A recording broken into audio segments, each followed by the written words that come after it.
नमस्कार, मी Bharti कार्यकर, tasty टोस्टची owner आहे. तर आज एकादशी आहे. आवाज येत असेल तुम्हाला, तिथे आरती चालली आहे विठ्ठलाच्या. आमच्या इकडे विठ्ठल मंदिराचं देऊळ आहे, मंदिर आहे. तर त्याच्यासाठी मी आज तुम्हाला साबुदाण्याची खिचडी दाखवणार आहे. बघायची. त्याच्यासाठी कोथिंबीर, खोबरं खवणलेला आणि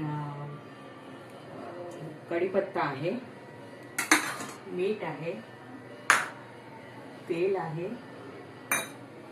एक लिंबू घ्यायचं आहे, शेंगदाण्याचं कूट आहे. हे साबुदाणे मी रात्रभर भिजत ठेवलेले. बघा कसा मोकळा मोकळा दाणा झाला, एकदम असं मोकळा मोकळा दाणा झाला, एकदम चिकट नाही झालाय. आणि हे आहे मिरची, आलं आणि जिरं. हे याचं बारीक भरड केलेली आहे. तर आपण सर्वप्रथम काय करायचं, आपल्याला हे मीठ आहे ना साबुदाण्याला लावून घ्यायचं. मीठ आहे ना ते साबुदाण्याला असं लावून घेते थोडंसं. आणि हे साखर आहे, पण मी बारीक केली आहे कारण ती साबुदाण्यामध्ये ना लगेच मेल्ट होत नाही.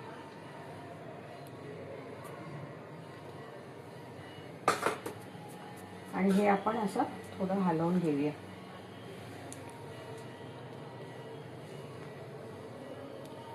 चला तर मग मी दाखवते कसं करायचं. गॅस लावूया. चांगला गरम झाला की तेल टाकायचं. तेल टाका, तूप टाका, पण तेलाने तेल घातले ना की खिचडी अशी मोकळी मोकळी होते आणि छान लागते.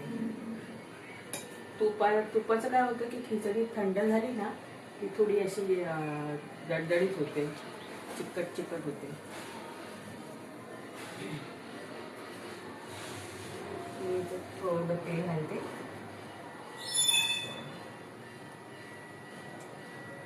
थोडं घालायचं नाही तर मग तेलकट होते. परत एकदा मी थोडं जिरं घालते. त्याच्यात पण टाकलेलं आहे जिरं, पण थोडं अजून जिरं घालते.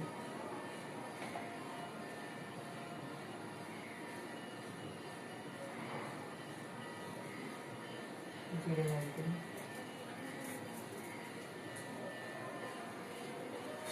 आणि मी भरड केली होती ना ती थोडी ह्याच्यात पण अशी हे करून घेतली. म्हणजे सत्या साबुदाण्याला ते मिरची आणि जिरं आहे ना ते सगळं व्यवस्थित लागतं.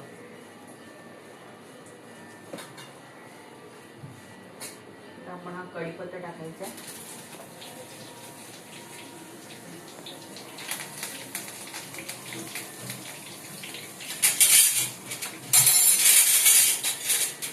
लहान केलंय. आता हे साबुदाणा जो ह्याच्यात मीठ, साखर आणि टाकलेला आहे ते मी आता टाकते.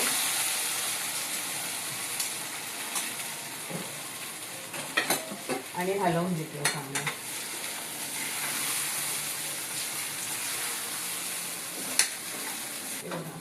आपण शेंगदाण्याचा कूट अजून नाही घालायचं आहे.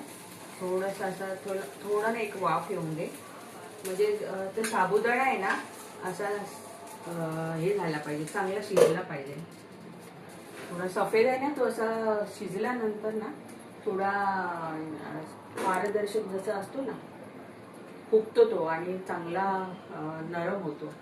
त्यानंतर मग आपण शेंगदाण्याचं कूट घालायचं. मी इथे काय केलं, मी ते सकाळीच मी जेव्हा शेंगदाण्याचा कूट केला तेव्हा हे शेंगदाण्याचे गुळ घालून लाडू केले उपवासाला खाण्यासाठी. ते पण मी टिफिनला देणार आहे. टिफिन जे जातात ना त्यांच्यासाठी या साबुदाण्याची खिचडी, लाडू आणि दही कोशिंबीर देणार आहे.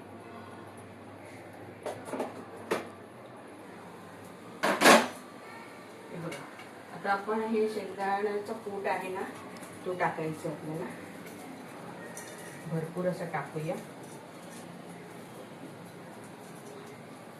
आमच्याकडे टिफिन आजी येते, 90 वर्षाची आजी आहे.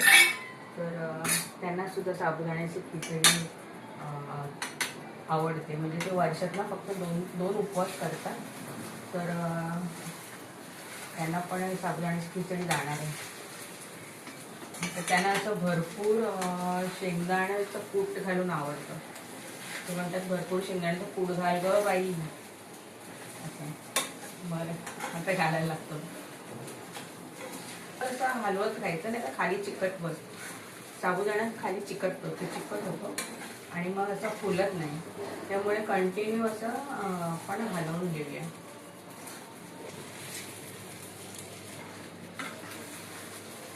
साबुदाणा कसा मस्त फुललाय बघा. मोकळा मोकळा कसा झालाय ना. अजून शेंगदाण्याचा कूट घालू शकता तुम्ही पाहिजे तर.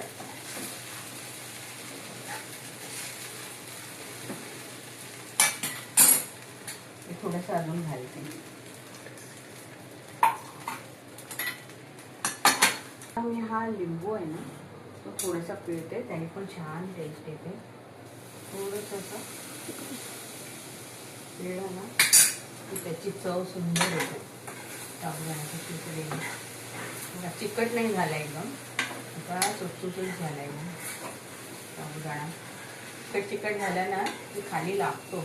अजिबात खाली लागलेला नाही आहे. असं मस्त फिरवायला मिळते छान असं. हे खोबरं आणि कोथिंबीर अशी वर पेरणार आहे आणि बंद करून थोड्या वेळ झाकण ठेवायचं. चालू ठेवलं ना तर परत खाली चिकट होणार. तर बंद करायचं. बंद करते. त्याच्यानंतर खोबरं घालते, कोथिंबीर घालते. बस झाकण ठेवून देऊया फक्त. खिचडी मस्त मस्त. तर तुम्ही कोणत्या देशातून बघतायत आणि खिचडी तुम्ही कुठच्या पद्धतीने बनवतात ते पण सांगा मला. तर मी अशा पद्धतीने बनवते. आणि ह्याच्यात तुम्हाला वाढीव पाहिजे, अजून खिचडी वाढून पाहिजे तर उकडलेले बटाट्याचे काप बारीक बारीक करून ते पण घालू शकतो. त्याने पण छान खिचडी लागते. मी नाही घालत असं. आणि बस बाकी सबस्क्राईब करा, लाईक करा आणि कमेंट्समध्ये सांगा कशी झाली आहे खिचडी.